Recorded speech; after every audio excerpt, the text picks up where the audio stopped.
It's a struggle to look at the lens and not the viewfinder. I'm trying to work on that.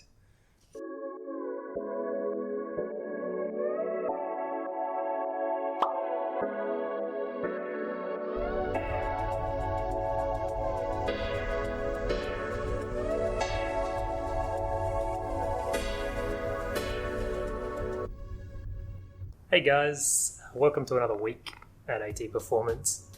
I'd like to start this vlog off with thank yous for everybody who supported me this week. I'll start with Ryan from Victoria, Jamie from New South Wales, Sean from Victoria, thank you Sean, Tim from New South Wales, Holden from Idaho in the USA. I appreciate it a lot when my stuff goes overseas.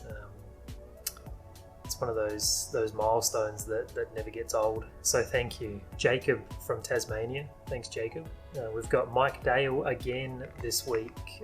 Last week I shouted Mike Dale out for his support, and again this week, anybody in SA with an Evo, Mike Dale, excellent mechanic.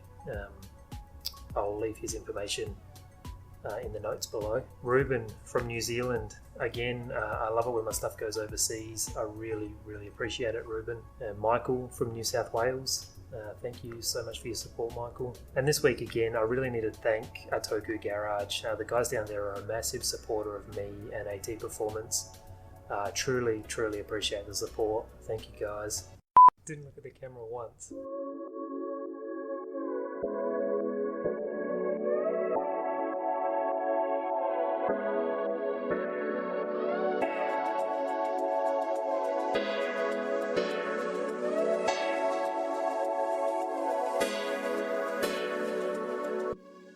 Alright, so this week, a little bit different. I didn't really film much work that I had going on. It was very bitty and sort of hard to think to film stuff when it's just go. So I've come in on the weekend to work on my own car. So the story with that is I've done an engine conversion, so taken it from the 1.4 litre automatic and put in a 1.8 litre 6-speed manual. So today was the day of the very first drive, and you guys can look forward to a little bit of footage of that. But the week starts with a little bit of a shop tidy up.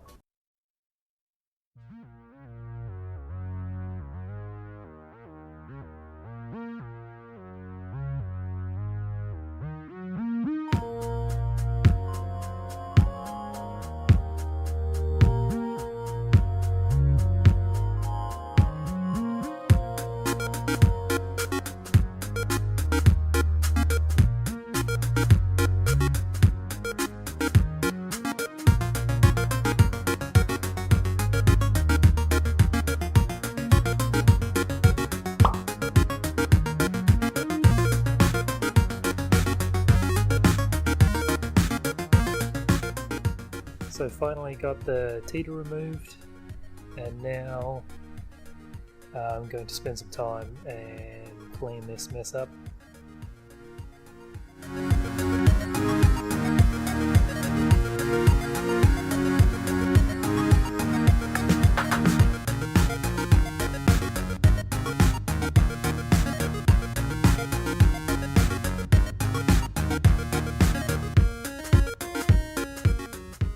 I have just completed, or at the final stages of completing, a 1.8 MR18 with a 6-speed manual transmission. So the final hurdle that I need to figure out today on the Cube is a P1122 code, which is a problem with the throttle body actuator. I believe it's a wiring or a fuse or something like that. So we're going to dive in and probe some wires, and hopefully by the end of this video we'll see this car driving.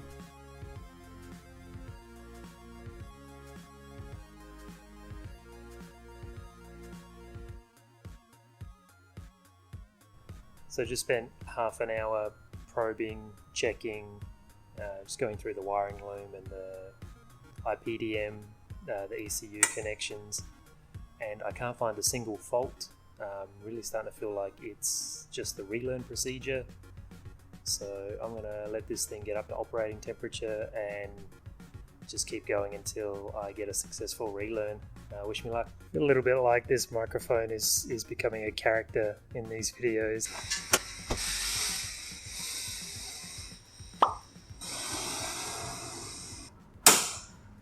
So that was my very first drive in the manual iteration of this cube.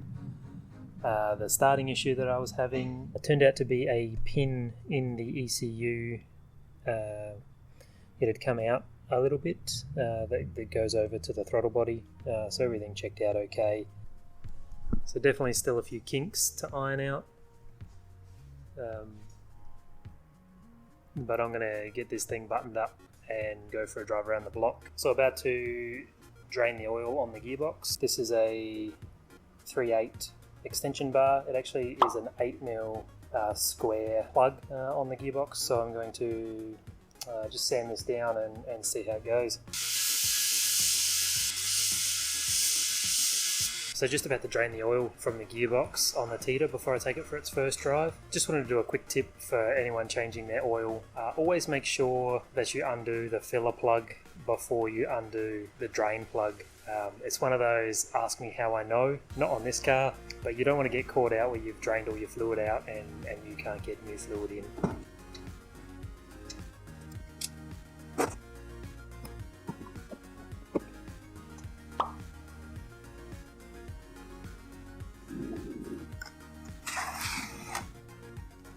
Can anyone out there tell me why Supercheap don't stock Newon gear oil anymore?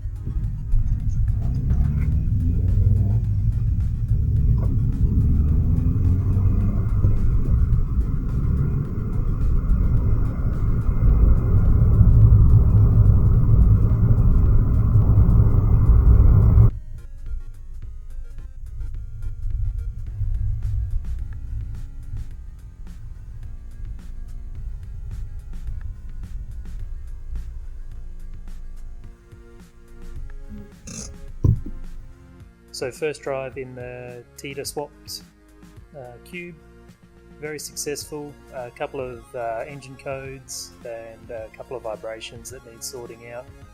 But for the amount of work that I've done for the first shakedown run, I could not be happier with how this project's turned out. I will go into a lot more detail in a separate video. I know the Cube community have a lot of questions, so I'll go into that in more detail in a separate video. So what are we going to call this guy? I don't know if I can crop him out of every shot all the time. So that's going to wrap it up for this week, guys. A little bit all over the place, but that's just the way it is in a shop like this or in small business. Sometimes you don't get to do things consecutively. It doesn't really help when you're trying to shoot a video and seam some sort of story together to make it semi-enjoyable, at least make sense for you guys. So I'm gonna call it quits there. As always, thank you guys so much for spending this time with me. I had no idea that people would actually be interested in what goes on inside this shop. So I thank you so much for your support. Every time I see a view or a comment, it really inspires me to try and do better for you guys. I'll see you guys next week. Thank you so much.